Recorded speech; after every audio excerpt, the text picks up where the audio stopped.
Hello, I'm Lauren Hartzell, and I chose the poem "'Twas the Night Before Christmas" by Clement C. Moore.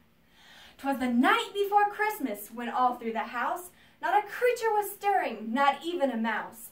The stockings were hung by the chimney with care, in hopes that St. Nicholas soon would be there. The children were nestled all snug in their beds, while visions of sugar plums danced in their heads. And Mama in her kerchief, and I in my cap, had just settled down for a long winter's nap. When out on the lawn there arose such a clatter, I sprang from the bed to see what was the matter. Away to the window I flew like a flash, tore open the shutters, and threw up the sash. The moon on the breast of the new-fallen snow gave the luster of midday to the objects below. When, what to my wondering eye should appear, but a miniature sleigh and 8 tiny reindeer.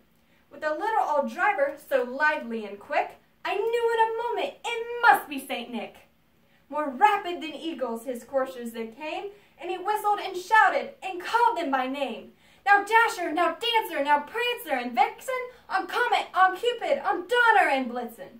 To the top of the porch, to the top of the wall, now dash away, dash away, dash away all. As dry leaves that before the wild hurricane fly, when they meet with an obstacle, mount to the sky. So up to the housetop the coursers they flew, with a sleigh full of toys, and St. Nicholas too. And then in a twinkling I heard on the roof the prancing and pawing of each little hoof. As I drew in my head and was turning around, down the chimney St. Nicholas came with a bound. He was dressed all in fur from his head to his foot, and his clothes were all tarnished with ashes and soot. A bundle of toys he had flung on his back, and he looked like a peddler just opening his pack.